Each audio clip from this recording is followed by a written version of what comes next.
False allegations suck. One wrong assumption, one pointed finger, and suddenly you're the villain, the problem, the thief, the reason they got rid of Crystal Pepsi, all before anyone actually knows what happened.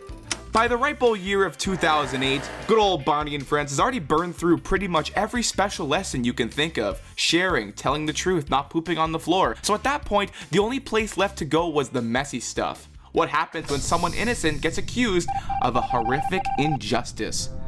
Have I set the scene? Do you feel the drama? Good. Because this is what I'd like to call the Barney False Allegations episode.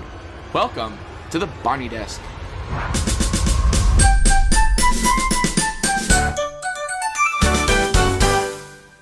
The episode in question is the 1955 classic mystery film To Catch a Thief, directed by Golden Age icon Alfred Hitchcock. Our story begins in a woman's home as she screams that someone has stolen her jewels, and this Hello? What? Okay, so guys, listen to this. So apparently, I got the title wrong. When I was doing my research, I completely neglected to notice this little subtitle here. We're actually looking at 2008's To Catch a Thief, A Mystery Adventure. I'm sure you can understand how this would happen. I'm just not used to Barney episodes having subtitles. As a reminder, the season before this had titles like Arts, Boats, Pets. So what's going on with the Kingdom Hearts title? Anyway, this comes from the 12th season of Barney, which, for the uninitiated, is deep in the hit entertainment era, meaning anything from this time is heavily restricted under copyright. So I'll have to get a little creative with how I show you this episode. With all that being said, let's get moving. So we open on these two kids playing in the park. I did not bother to learn this kid's name, so we're gonna call him Bartholomew. Yep, that's it. So Bartholomew and Tracy are yanking the chain on the playground, and he puts down the Barney doll and tells him to wait here. Where do you think he's gonna go, King? We get this extreme close-up of some kids hula hooping and staring straight down the lens. Now the camera's moving and whoa, Brad, you are very close to the lens right now. This is not how Barney is filmed, like, at all. Normally the show is shot super stable and only Barney ever breaks the fourth wall. So I don't understand these shaky cam close-ups of the extras, and then this one little Usain Bolt kid, he's just revving to go. He's rearing his engine, he's just going. They're singing this very generic, it's a bright sunny day sort of song, even though it's clearly cloudy looking. Then they decide to play a game of British football. One of them boots the ball near the shed, but a dog sneaks in and steals it when they're not looking. So by the time Brandon finishes tying his Air Force nuns, the ball is gone. They ask Barney if he saw where it went, and he comes to life basically saying, I wasn't even facing that direction, why would I know? But nicer than that. This immediately prompts him to launch into a song, and I need to give you a bit of context for this. Compared to most Barney seasons, which have 20 to 30 episodes, season 12 only has 10, and they're all built around this we're going on an adventure gimmick. To sell that, they made this truly dreadful theme called Let's Go, which is mostly them just yelling, Let's go, for a minute to music. It kind of works for the episodes where they go to space, or the Wild West, or Ohio, but for an episode where the big adventure is we lost a ball in the park, it feels like they just slapped it on out of obligation. After the song, a ball gets launched straight into Barney's little mitten hands as we get the barreling in of little dinosaurs BJ and Riff. And I'm not using barreling lightly here, they are sprinting with zero awareness of their surroundings. They just plow into the group before Riff finally explains what they're doing.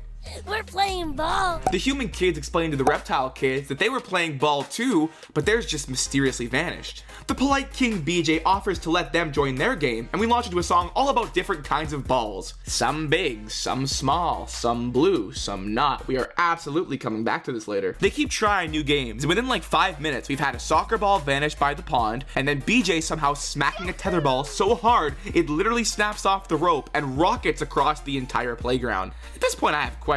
This is a ball specifically designed to be hit. How did he swing with such force that it broke free of its mount and turned into a ballistic missile? What are they feeding him? After losing 3 balls in a row, BJ decides something must be taking them and very seriously dubs this mysterious figure the ball taker. Is he serious, Barney?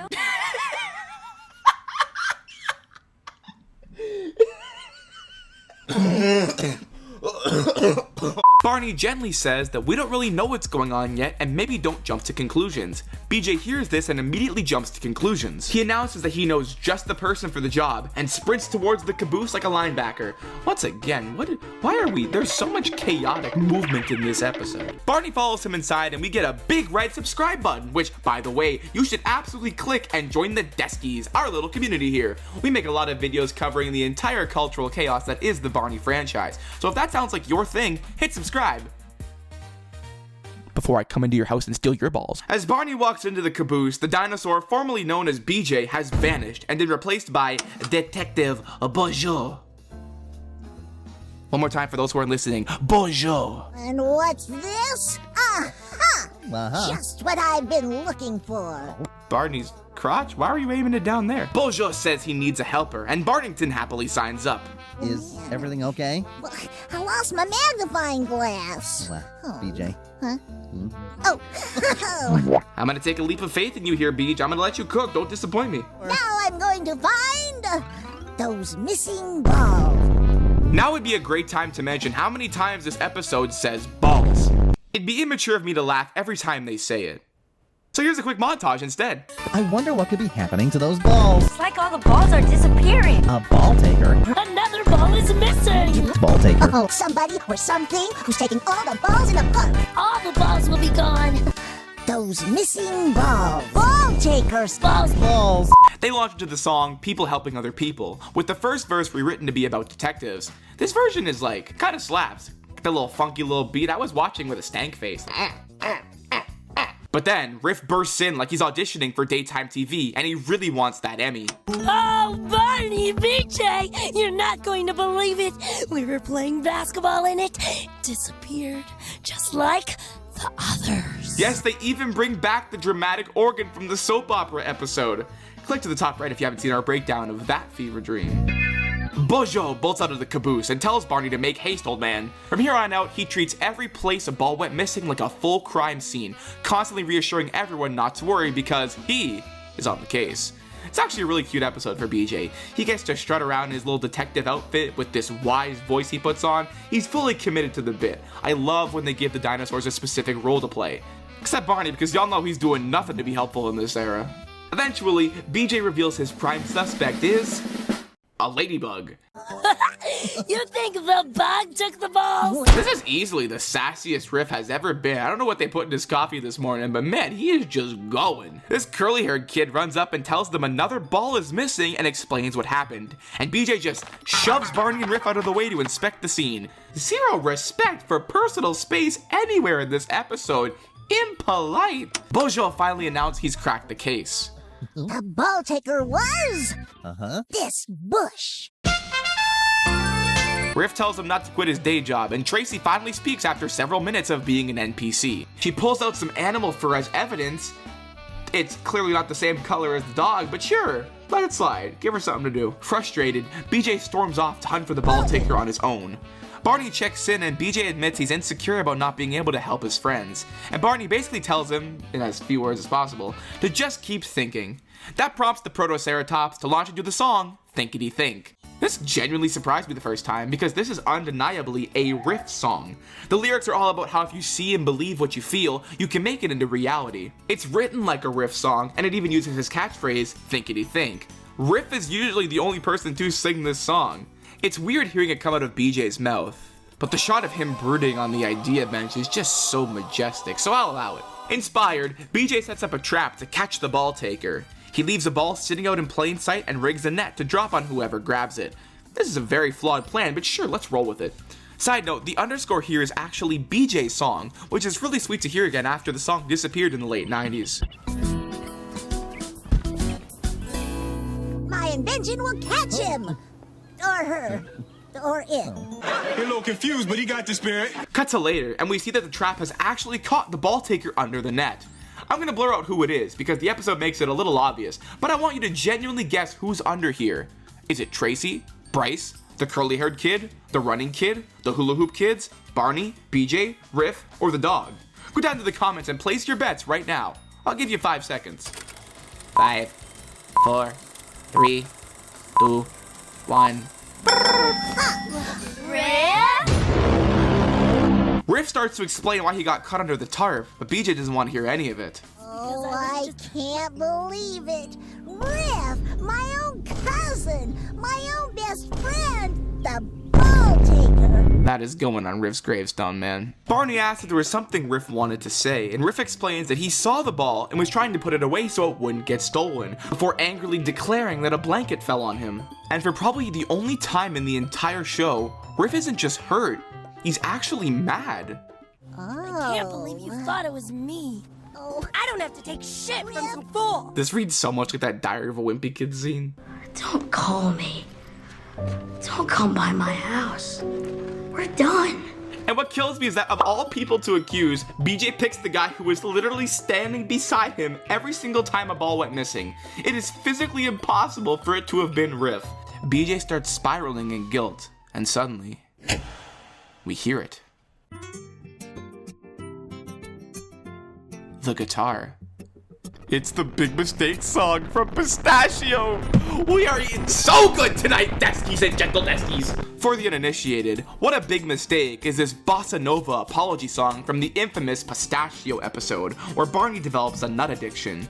You had to be there. Anyway, the funniest part is how upbeat the song is. They're grooving, doing little cha-chas, while BJ processes that he just railroaded his cousin. Imagine sending a guy to the electric chair, realizing he's innocent, and then breaking into the Big Mistake song in the execution room. BJ finally realizes Riff was never the ball taker, he don't lean that way, and he tries to figure out how to apologize. He's right behind me, isn't he? Riff forgives BJ way too quickly, honestly, and they make up. Thank Riffness, or else me and BJ would have had to take it outside for all the emotional damage he caused my goat. Riff tells him to make sure he's got the right guy next time before he goes around accusing people. If this happened in the current year, there would have been like a Google Doc going around about Riff being a ball groomer or something. Right on cue, the dog sprints by and grabs the beach ball. Finally, darn it.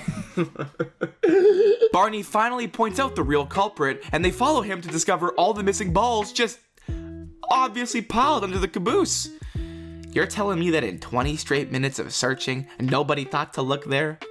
Maybe Riff was partially to blame. We learn the dog's name is Fetch, his owner thanks him, and the day is saved. They all sing a cute little song about being the best of friends, despite the fact that BJ was ready to throw Riff in the slammer 5 minutes ago. After the episode, BJ asserts that they all could be detectives, despite the fact that the only mystery left is where Baby Bop was for the entire episode.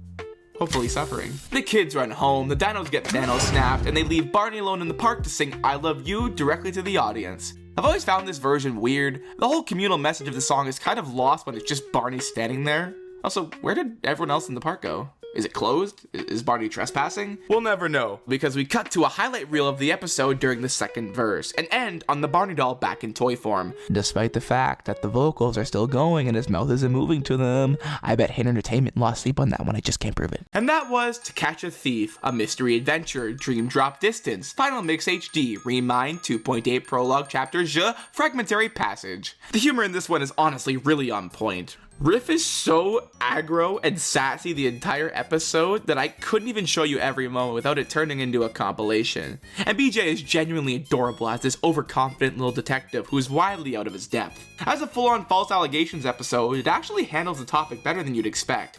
Riff gets to be hurt and angry, BJ has to sit in that guilt, and the show doesn't just hand-wave it away as a silly misunderstanding. The demographic they were aiming for in this era was definitely older than classic Barney, and while some people see that as a negative, I think it makes episodes like this way more entertaining.